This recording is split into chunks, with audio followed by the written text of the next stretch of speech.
ಏನೇನೋ ಸಮಸ್ಯೆ. ಏನು ಸ್ಪೆಷಲಿ ಗಂಡ್ಮಕ್ಳು ವಯಸ್ಸಿಗೆ ಬಂದಾದ ನಂತರ ಸೊ ಅವರಲ್ಲಿ ಎಲ್ಲಾ ತರದ್ದು ಹಾರ್ಮೋನ್ಸ್, ಸ್ಪೆಷಲಿ ಗಂಡ್ಮಕ್ಳಲ್ಲಿ ಟೆಸ್ಟೋಸ್ಟಿರೋನ್, ಪ್ರೊಜೆಸ್ಟಿರಾನ್ ಅಂತಕ್ಕಂಥ ಹಾರ್ಮೋನ್ಸ್ ಇದಾವೆ, ಜೆನೆಟಲ್ ಹಾರ್ಮೋನ್ಸ್ ಅಂತ ಹೇಳ್ತೀವಿ. ಓಕೆ. ಅಂಡ್ ಹೆಣ್ಮಕ್ಳಿಗೆ oestrogen, progesterone, oestrogen and progesterone. Okay. ಜೊತೆಗೆ ಆಕ್ಸಿಟೋಸಿನ್. ಈ ಮೂರು ಜೆನೆಟಲ್ ಹಾರ್ಮೋನ್ಸ್ ಪ್ರಾಪರ್ ಆಗಿ ಎಕ್ಸ್ಕ್ರಿಷನ್ ಮತ್ತು ಸೆಕ್ರೆಷನ್ ಆಗಬೇಕು. ಓಕೆ. ಸರಿ. ಈ ಒಂದು ಎಂಡೋಕ್ರೈನ್ ಮತ್ತು ಎಕ್ಸೋಕ್ರೈನ್ ಸಿಸ್ಟಮ್ ಅಂತ ಹೇಳ್ತೀವಿ. ನಾಳ ಗ್ರಂಥಿಗಳು ಮತ್ತು ನಿರ್ನಾಳ ಗ್ರಂಥಿಗಳು ಅಂತ ಹೇಳ್ತೀವಿ. ನನ್ನ ವಾಯ್ಸ್ ಕರೆಕ್ಟ್ ಕೇಳಿಸ್ ಆಯ್ತಾ? ಸ್ವಲ್ಪ ಡಿಸ್ಟರ್ಬೆನ್ಸ್ ಆಗ್ತೈತಿ.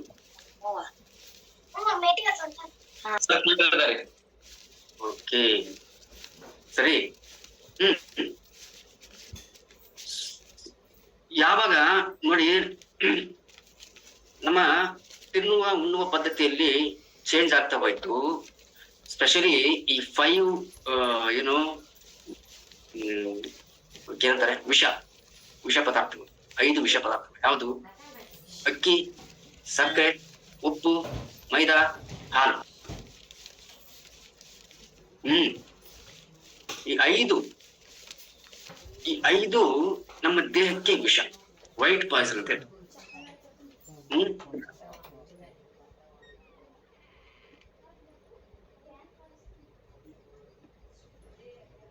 ಅಂಡ್ ನಾವು ಈ ಮನೇಲಿ ಏನಾದ್ರು ಒಂದು ಖುಷಿ ಆಯ್ತು ಅಂದ್ರೆ ಕೇಕ್ ತಗೊಂಬಂದು ಸೆಲೆಬ್ರೇಟ್ ಮಾಡೋದು, ರೈಟ್? ಸ್ವೀಟ್ಸ್ ನ ಊಟ ಮಾಡೋದು, ಅಥವಾ ಪಾರ್ಟಿ ಮಾಡೋಕೆ ಹೊರಗೆ ಹೋಗಿ ರೆಸ್ಟೋರೆಂಟ್ ಅಲ್ಲಿ ಈ ಪರೋಟ, ನಾನ್, ಬಟರ್ ಏನೋ ಏನೇನು ಹೇಳಿದವ ಮಂಜು ಮೇಡಮ್, ನನಗೆ ಹೇಳಕ್ ಬರಲ್ಲ. ಒಳ್ಳೆ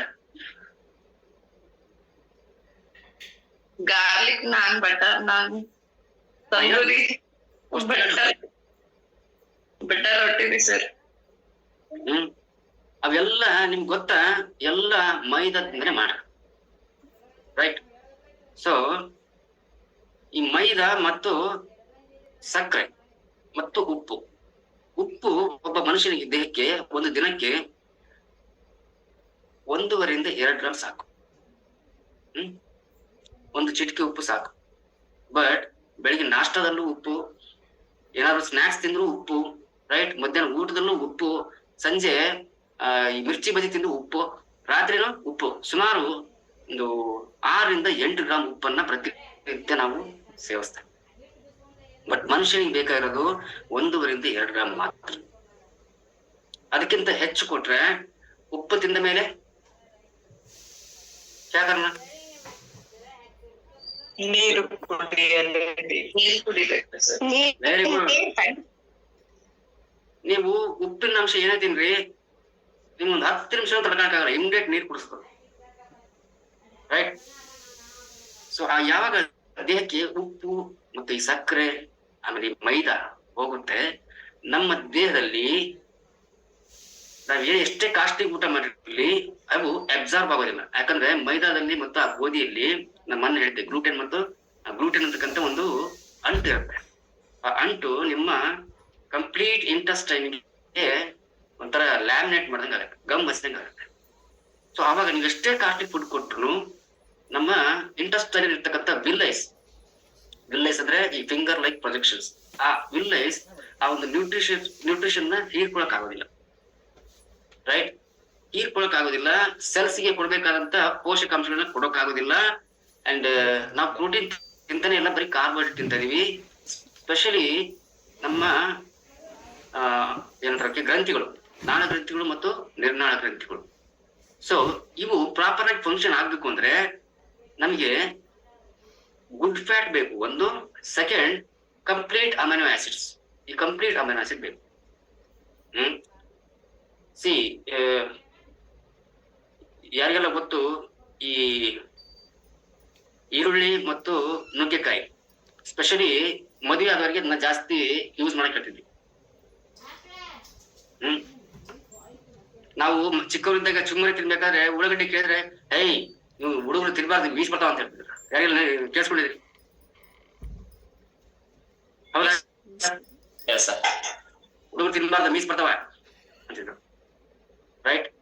ಅರ್ಥ ಇಷ್ಟೇ. ಸೊ ಆ ಜೆನೆಟಲ್ ಹಾರ್ಮೋನ್ ಅನ್ನ ಸ್ಟಿಮ್ಯುಲೇಟ್ ಮಾಡ್ತಕ್ಕಂತ ರಿಚ್ ಆಂಟಿ ಆಕ್ಸಿಡೆಂಟ್ಸ್ ಈರುಳ್ಳಿ ಮತ್ತು ಲೈಸೋನ್. ಲೈಸೋನ್ ಅಂದ್ರೆ ಬೆಳ್ಳುಳ್ಳಿ. ಓಕೆ. ಅಂಡ್ ಈ ನಮ್ಮ ನುಗ್ಗೆಯಲ್ಲಿ ಕಂಪ್ಲೀಟ್ 21 ತರದ ಅಮೈನೋ ಆಸಿಡ್ ಏನಿದಾವೆ. ನಮ್ಮ ಸೋಯಾ ಪ್ರೋಟೀನ್ ಅಲ್ಲಿ 9 ತರ ಇದಾವೆ. ಬಟ್ ಅದೇನಾಗುತ್ತೆ, ದೇಹದೊಳಗೆ ಹೋದ್ಮೇಲೆ ತಾನೇ ಮಲ್ಟಿಪ್ಲೈ ಆಗಿ 1:3 21 ತಾನೇ ಕನ್ವರ್ಟ್ ಆಗುತ್ತೆ. ಬಟ್ ಮೋರಿಂಗಾ ಅಂದ್ರೆ ನಮ್ಮ ನುಗ್ಗೆ ಸೊಪ್ಪಲ್ಲಿ 21 ಎಸೆನ್ಷಿಯಲ್ ಅಮೈನೋ ಆಸಿಡ್ಸ್ ಇದಾವೆ. ಆ ಎಸೆನ್ಷಿಯಲ್ ಅಮೈನೋ ಆಸಿಡ್ಸ್ ನಮ್ಮ ನಾಳ ಗ್ರಂಥಿಗಳು ಮತ್ತು ಬೆರ್ನಾಳ ಗ್ರಂಥಿಗಳು ಈ ಎರಡನ್ನು ಸ್ಟಿಮ್ಯುಲೇಟ್ ಮಾಡಿ ಅವು ಪ್ರಾಪರ್ ಆಗಿ ಫಂಕ್ಷನ್ ಆಗೋ ಹಾಗೆ, ವರ್ಕ್ ಮಾಡೋ ಹಾಗೆ ಮಾಡುತ್ತೆ ಈ ಮೋರಿಂಗ, ರೈಟ್? ಜೊತೆಗೆ ನಾವೇನು ಪ್ರೋಟೀನ್ ಕೊಡ್ತಾ ಇದ್ವಿ, ದ್ವಿದಳ ಧಾನ್ಯಗಳು, ರೈಟ್? ನಾವ್ ನೋಡ್ತೀವಿ, ನನ್ನ ಮಕ್ಕಳೇ ಮನೆಯಲ್ಲಿ ಕಾಳು ಪಲ್ಯ ರೊಟ್ಟಿ ಮಾಡಿ ಬಾ ಅಂದ್ರೆ ಬಾರಿ ಕಮ್ಮಿ ಮಾಡಿಬಿಡು ಅಂತಾರ, ಬೈತಾರ, ರೈಟ್? ಸೊ ಹಿಂದಕ್ಕೆಲ್ಲ ನೋಡಿ ಯಾರು ಹೇಳ್ತಾರೆ, ಸುಮಿತ್ರಾ ಮೇಡಮ್ ಇದ್ರಲ್ಲ, ಎಲ್ಲೋ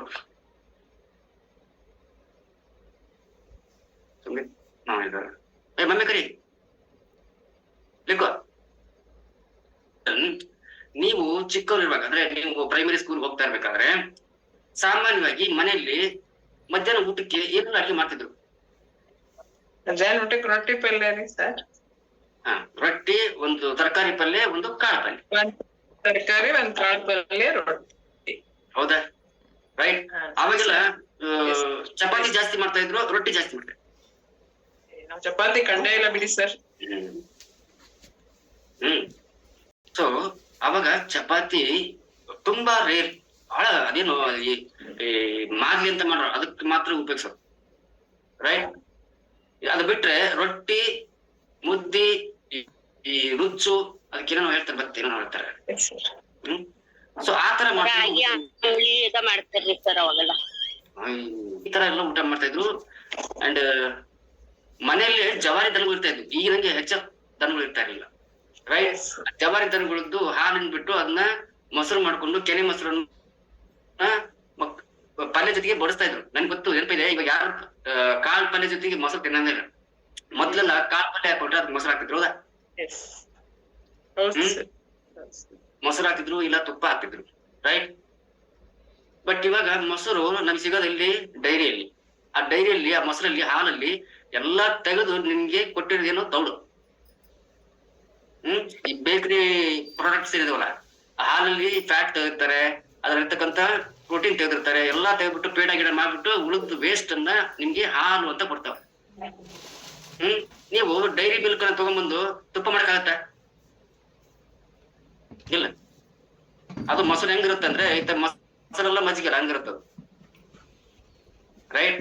ಸೊ ಅವಾಗೆಲ್ಲ ಮನೇಲಿ ಜವಾರಿ ದನಗಳು ಇರ್ತಾ ಇದ್ವು, ಜವಾರಿ ಎಮ್ಮೆಗಳು ಇರ್ತಾ ಇದ್ವು. ಅವನ್ನ ಅಡವಿ ಮೇಯಿಸ್ಕೊಂಡ್ ಬಂದ್ಬಿಟ್ಟು ಹಾಲು ಕರ್ಕೊಂಡ್ಬಿಟ್ಟು ಮೊಸರು ಮಾಡ್ಕೊಳ್ಳೋದು, ಬೆಣ್ಣೆ ಮಾಡ್ಕೊಳ್ಳೋದು, ತುಪ್ಪ ಮಾಡ್ಕೊಳ್ಳೋದು, ಹಂಗೆ ಗುಡ್ ಫ್ಯಾಟ್ ಪ್ರತಿ ದಿವಸ ಊಟ ಮಾಡ್ತಾರೆ. ಕಾಣಿಸ್ತೈತಿ ಇಲ್ಲ, ಆಕೆ ಖುಷಿ. ಈಗ ನಮ್ಮ ಮಮ್ಮಿನ ಮಾತಾಡ್ತಾರ. ಸೊ ಹಂಗ ಪ್ರತಿನಿತ್ಯ ಮೊಸರು ಹೈನು ಇಲ್ಲದೆ ಊಟನೇ ಇಲ್ಲ ಅವ್ರು, ರೈಟ್? ಸಪೋಸ್ ಏನಾದ್ರು ಹೋಳಿಗೆ ಮಾಡಿದ್ರೆ, ಸ್ವೀಟ್ ಮಾಡಿದ್ರೆ, ಅದಕ್ಕೆ ನೋಡಿ, ಈ ಸ್ವೀಟ್ ಅಂದ್ರೆ ಏನೆಲ್ಲ ಮಾಡ್ತಿದ್ರು ಅವಾಗ? ನೀವೇ ಹೇಳಿ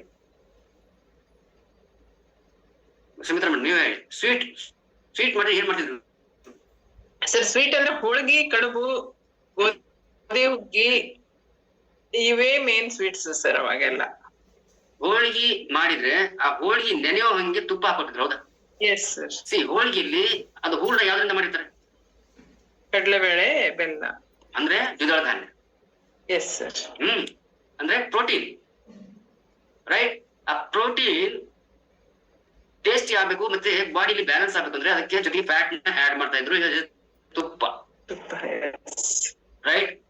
ಪ್ರೋಟೀನ್ ಮತ್ತು ಗುಡ್ ಫ್ಯಾಟ್ ಎರಡು ಜೊತೆಗೂಡಿದ್ರೆ ನಾಲಿಗೆಗೆ ತುಂಬಾ ರುಚಿ ಬರುತ್ತೆ, ರೈಟ್? ಸೊ ಸೊ ಅವಾಗ ಬ್ರೈನ್ ಏನ್ ಅನ್ಕೊಳುತ್ತೆ, ಹಾ ಒಳ್ಳೆ ಫುಡ್ ಕೊಟ್ಟಿದೀಯಾ ಅಂತ ಬ್ರೈನ್ ಖುಷಿ ಆಗುತ್ತೆ. ಹೋಳಿಗೆ ಉಂಡಾಗ ಎಷ್ಟು ಖುಷಿ ಇರ್ತೀರಿ, ಅದೇ ನೀವು ಮಾಮೂಲಿ ಊಟ ಮಾಡಿದಾಗ ಅಷ್ಟು ಖುಷಿ ಇರಲ್ಲ. ಯಾರಿಗೆಲ್ಲ ಇದು ಅನುಭವ ಬಂದಿದೆ? ರೈಟ್. ಆಮೇಲೆ ಇನ್ನೊಂದು, ಹೋಳಿಗೆ ಊಟ ಮಾಡಿದಾಗ ಸಪೋಸ್ ಏನಾದ್ರು ಮತ್ತೆ ಕೈ ತೊಳೆದ್ಮೇಲೆ ನಿಮ್ಗೆ ಏನಾದ್ರು ಕೊಡಕ್ ಬಂದ್ರೆ ನೀವು ಮುಟ್ಟಲ್ಲ. ಯಾಕಂದ್ರೆ ಮ್ಯಾಕ್ಸಿಮಮ್ ಪ್ರೋಟೀನ್ ನಿಮ್ಗೆ ದೇಹಕ್ಕೆ ಇಂಟೇಕ್ ಆಗಿರುತ್ತೆ. ಯಾವ ದೇಹಕ್ಕೆ ಪ್ರೋಟೀನ್ ಇಂಟೇಕ್ ಆಯ್ತು, ಎಕ್ಸ್ಟ್ರಾ ಅದರಿಂದ ತಿನ್ಬೇಕು ಅಂತ ಕೇಳೋದಿಲ್ಲ. ರೈಟ್. ಅದೇ ನೀವು ರೊಟ್ಟಿ ಊಟ ಮಾಡಿದ್ರಿ, ಕೈ ತೊಳೆದ್ಮೇಲೆ ಒಂದೇನಾದ್ರು ಚಕ್ಕಿ ಅಥವಾ ಸ್ವೀಟ್ ಕೊಟ್ರೆ ತಿಂತೀವಿ. ಬಟ್ ಹೋಳಿಗೆ ಊಟ ಮಾಡಿ ಚಕ್ಕಿ ಅಥವಾ ಈ ಜಾಮೂನ್ ಕೊಡ್ರಿ, ಈಗ ಹೋಳಿಗೆ ಉಂಡಿನ ಹೌದಾ, ಯಾರೆಲ್ಲ ಹಂಗ ಅನುಭವ. ರೈಟ್. ಯಾಕಂದ್ರೆ ಕಂಪ್ಲೀಟ್ ಪ್ರೋಟೀನ್ ಜೊತೆಗೆ ಫ್ಯಾಟ್ ಹೋಗಿರೋದ್ರಿಂದ ನಿಮ್ಮ ಬಾಡಿ ಸ್ಯಾಟಿಸ್ಫೈ ಆಗೋಯ್ತು, ಮತ್ತೆ ಎಕ್ಸ್ಟ್ರಾ ಬೇಕು ಅಂತ ಅದಕ್ಕೆ ಕ್ರೇವಿಂಗ್ಸ್ ಬರುತ್ತೆ. ಅಂಡರ್ಸ್ಟ್ಯಾಂಡ್? ರೈಟ್. ಸೊ ಈ ತರ ಅವಾಗೆಲ್ಲ ಊಟ ಮಾಡ್ತಾ ಇದ್ದು. ಅಂಡ್ ಬಟ್ ಇವಾಗ ಈ ಕಾಂಡಿಮೆಂಟ್ಸ್, ಬೇಕರಿ ಐಟಮ್ಸ್ ಎಲ್ಲ ಅಡಲ್ಟೆಂಟ್ ಆಗೋಗ್ಬಿಟ್ಟಿದೆ. ಪ್ರತಿಯೊಂದು ಈ ಪಾಲಿಶ್ ಮಾಡ್ಬಿಟ್ಟು ಅದ್ರಲ್ಲಿ ಫೈಬರ್ ತೆಗೆದ್ಬಿಟ್ಟಿದ್ದಾರೆ. ಅದರಲ್ಲಿ ಎಲ್ಲ ಹೈಬ್ರಿಡ್ ಬೀಜಗಳಲ್ಲಿ ನಮ್ಗೆ ಏನು ಅಮೈನೋ ಆಸಿಡ್ಸ್ ಬೇಕಿತ್ತು ಅವು ಯಾವ ಸಿಗ್ತಾ ಇಲ್ಲ. ಸೊ ಆವಾಗೆಲ್ಲ ವರ್ಷಕ್ಕೊಂದು ಡೆಲಿವರಿ ಆಗ್ತಾ ಇತ್ತು. ಅದು ನಾರ್ಮಲ್ ಡೆಲಿವರಿ. ಯಾಕಂದ್ರೆ ಆ ಮಗುನ ಡೆಲಿವರಿ ಮಾಡಕ್ಕೆ ಅವ್ರ ಮೈಯಲ್ಲಿ ಮಸಲ್ ಪರ್ಸೆಂಟೇಜ್ ಚೆನ್ನಾಗಿತ್ತು. ಹಾಗಾಗಿ ಆ ಮಗುನ ಪುಷ್ ಮಾಡಕ್ಕೆ ಅವ್ರಿಗೆ ತ್ರಾಸ ಆಗ್ತಿರ್ಲಿ. ಬಟ್ ಇವಾಗ ಮಸಲ್ ಪರ್ಸೆಂಟೇಜ್ ಇಲ್ಲ ಬಾಡಿಲಿ. ಹಾಗಾಗಿ ಸಿ ಸೆಕ್ಷನ್. ರೈಟ್. ಯಾಕಂದ್ರೆ ಆವಾಗಿನ ತರ ಊಟ ಇವಾಗ ಮಾಡ್ತಾ ಇಲ್ಲ ಅನ್ನೋಕ್ಕಿಂತ ಊಟದಲ್ಲಿ ಏನು ಸಿಗ್ತಾ ಇಲ್ಲ. ರೈಟ್. ಸೊ ಹಾಗಾಗಿ ನಮ್ಮ ದೇಹಕ್ಕೆ ಏನು ಬೇಕಿತ್ತು, ಆ ನೀಡ್ಸ್, ಆ ಕೊರತೆಗಳು ನಮ್ಗೆ ಪ್ರತಿನಿತ್ಯ ಊಟದಲ್ಲಿ ಸಿಗದೇ ಇದ್ದಾಗ ದೇಹದಲ್ಲಿ ಒಂದೊಂದೇ ನ್ಯೂನತೆಗಳು, ಕೊರತೆಗಳು ಕಾಣಕ್ ಶುರು. ರೈಟ್. ಇನ್ನೊಂದು ನೋಡಿ, ಮೊದಲೆಲ್ಲ ಸಾಮಾನ್ಯವಾಗಿ ಹೆಣ್ಮಕ್ಳು ಮೆಚೂರ್ ಆಗ್ತಾ ಇದ್ದು. ಮೇಡಮ್ ನೀವ್ ಹೇಳಿ, ನೀವು ಮೆಚೂರ್ ಆದ ನಿಮ್ಗೆ ಏಜ್ ಎಷ್ಟು? 14 years ಸರ್. 14ರಿಂದ 16 ವಯಸ್ಸಿದೆ. ಆ ವಯಸ್ಸಲ್ಲಿ ಅವಾಗ ಮೆಚೂರ್ ಆಗ್ತಾ ಇದ್ರು. ಬಟ್ ಇವಾಗ ಏನಾಗಿದೆ, 8, 9, 10 ವರ್ಷದ ಮಕ್ಕಳು ಕೂಡ ಸ್ಕೂಲಿಂದ ಫೋನ್ ಬರುತ್ತೆ, ನಿಮ್ ಹುಡುಗಿ ಮೆಚೂರ್ ಆಗಿದೆ, ಬಂದು ಕರ್ಕೊಂಡು ಹೋಗಿ ಅಂತ. ಅವಕ್ಕೆ ಸರಿಯಾಗಿ ಏನು ತಿಳುವಳಿಕೆ ಇರಲ್ಲ. ರೈಟ್. ಯಾಕೆ ಗೊತ್ತಾ? ಈ ತರ ಫುಡ್ ಅನ್ನ ತಿಂತಾ ಇರೋದು ಅಷ್ಟೇ ಅಲ್ಲ, ಈ ಬೇಕರಿ ಐಟಮ್ಸ್ ಏನ್ ತಿಂತಾ ಇದೀವಿ ಅದ್ರಲ್ಲಿ ಮ್ಯಾಕ್ಸ್ ಟು ಮ್ಯಾಕ್ಸ್ ಏನ್ ಬಳಸ್ತಾರೆ, ಈ 5 ವಿಷಯಗಳು ಬಳಸ್ತಾರೆ. ಓಕೆ. ಈ ಡೈರಿ ಮಿಲ್ಕ್ ಅಂತ ಏನ್ ತಗೊಂಡ್ಬರ್ತೀವಿ, ಆ ಡೈರಿ ಮಿಲ್ಕ್ ಈ ಎಂತ ಹಾಕೊಂಡ್ರೆ ಅದಕ್ಕೆ ದೊಡ್ಡ ಕೆಸರು ಇರ್ತಲ್ಲ, ಮೋಳಿ ಹಾಕ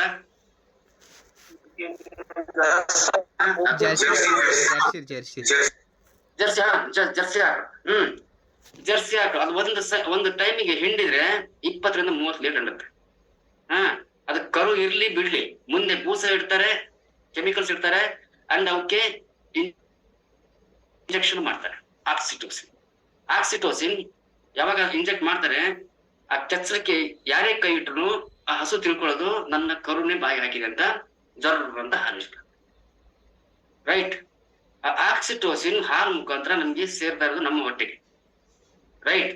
ಹಾಗಾಗಿ ಆ ಆಕ್ಸಿಟೋಸಿನ್ ಜೆನೈಟಲ್ ಹಾರ್ಮೋನ್ಸ್ ಅನ್ನ ಸ್ಟಿಮ್ಯುಲೇಟ್ ಮಾಡ್ತಕ್ಕಂಥ ಹಾರ್ಮೋನ್.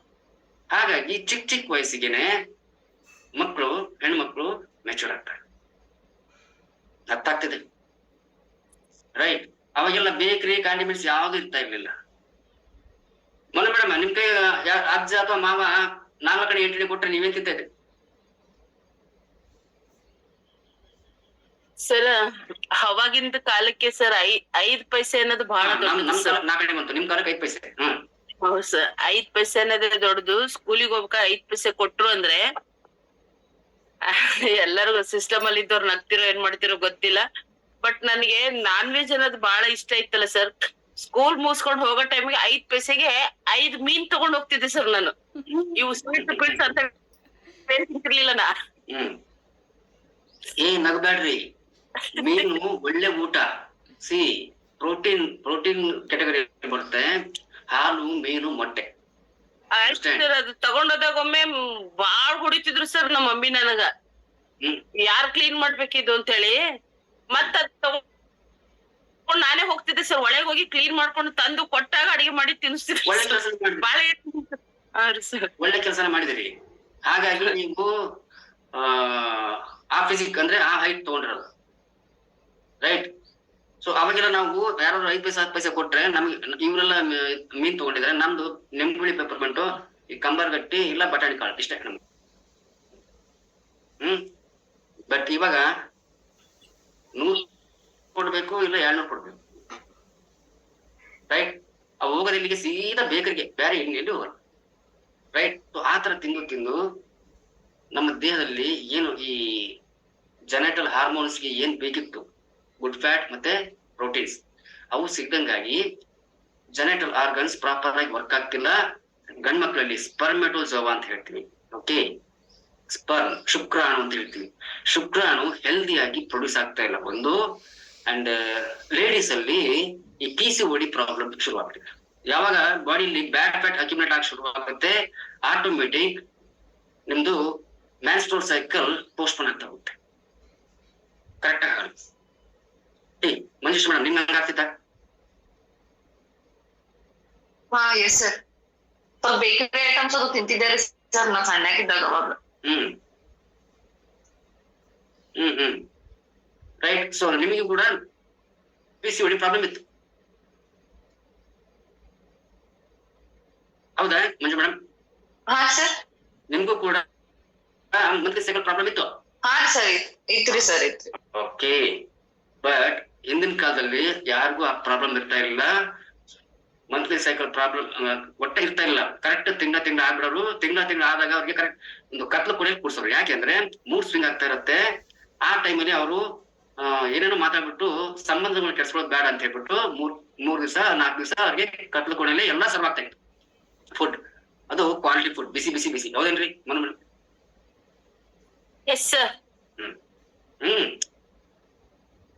ಬಟ್ ಹಂಗಾಗಿ ಅವ್ರು ಅಷ್ಟು ಗಟ್ಟಿಮುಟ್ಟಾಗಿದ್ರು. ಅವ್ರದ್ದು ಫ್ಯಾಟ್ ಕೊಡೋದ್ರಿಂದ ಅಂಡ್ ಒಳ್ಳೊಳ್ಳೆ ಫುಡ್ ಕೊಡೋದ್ರಿಂದ ಜೆನೆಟಲ್ ಹಾರ್ಮೋನ್ಸ್ ಯಾವಾಗ್ಲೂ ಸ್ಟ್ರಾಂಗ್ ಆಗಿರ್ತಾ ಇದ್ವು. ಅಂಡ್ ಗಂಡ್ ಮಕ್ಳಿಗೆ ಶುಕ್ರಾಣು ಕರೆಕ್ಟ್ ಆಗಿ ಪ್ರೊಡ್ಯೂಸ್ ಆಗ್ತಾ ಇತ್ತು, ಹೆಣ್ಮಕ್ಳಿಗೂ ಅಂಡಾಣು ಕರೆಕ್ಟ್ ಆಗಿ ಪ್ರೊಡ್ಯೂಸ್ ಆಗ್ತಾ ಇತ್ತು. ಹಾಗಾಗಿ ವರ್ಷಕ್ಕೊಂದು ಡೆಲಿವರಿ ಆಗ್ತದೆ. ಬಟ್ ಇವಾಗ ನಾವ್ ತಿಂತಾ ಇರ್ತಕ್ಕಂಥ ಫುಡ್ ಅಲ್ಲಿ ಯಾವ್ದು ಇಲ್ಲ, ಬರೀ ಕಸ ತಿಂತಾ ಇದೀವಿ, ಓಕೆ. ಹಂಗಾಗಿ ನಮ್ಗೆ ಈ ಜೆನೆಟಲ್ ಹಾರ್ಮೋನ್ ಮತ್ತೆ ಟೋಟಲ್ ಈ ಥೈರಾಯ್ಡ್ ಇರ್ಬೋದು ಅಂಡ್ ಇನ್ಸುಲಿನ್ ಇರ್ಬೋದು, ಎಲ್ಲಾ ಹಾರ್ಮೋನ್ಗಳು ವ್ಯತ್ಯಯ ಆಗ್ಬಿಟ್ಟು ಥೈರಾಯ್ಡ್ ಕಾಣಿಸ್ಕೊಳ್ಳೋದು, BP ಕಾಣಿಸ್ಕೊಳ್ಳೋದು, ಶುಗರ್ ಕಾಣಿಸ್ಕೊಳ್ಳೋದು ಚಿಕ್ಕ ವಯಸ್ಸಿಗೆ. ಅಂಡ್ ಸರಿಯಾಗಿ ಬೆಳವಣಿಗೆ ಆಗದೆ ಇರೋದು ಅಥವಾ ಬೇಗ ಮೆಚೂರ್ ಆಗ್ಬಿಡೋದು, ಇವೆಲ್ಲ ಈಗ ಆಗ್ತಾ ಇದ್ದಾರೆ. ಸೊ ಹೀಗಾಗಿ ಕರೆಕ್ಟ್ ಆಗಿ ಪ್ರಾಪರ್ ಆಗಿ ತಿಂಗಳ ಅವ್ರಿಗೆ ಮ್ಯಾನ್ಸ್ಟ್ರೋಲ್ ಸೈಕಲ್ ಆಗ್ತಾ ಇಲ್ಲ, PCOD ಪ್ರಾಬ್ಲಮ್ ಆಗ್ತಾ ಇದೆ. ಹಂಗಾಗಿ ಈ ಎಗ್ಸ್, ಓಕೆ, ಓವಮ್ ಅಂತ ಹೇಳ್ತೀವಿ, ಆ ಓವಮ್ ಪರಿಪಕ್ವವಾಗಿ ಬೆಳೆಯದೆ ಅಪಕ್ವವಾಗಿ ಬೆಳೆದು ಗರ್ಭ ಗೋಡೆಗಳಲ್ಲಿ ಅಂಟ್ಕೊಂಡು ನೀರಿನ ಗುಳ್ಳೆ ತರ ಆಗುತ್ತೆ, ರೈಟ್. ಸೊ ಹಂಗಾಗಿ ಮಕ್ಕಳನ್ನ ಹೇರೋದು ತುಂಬಾ ಕಷ್ಟ ಆಗ್ತದೆ.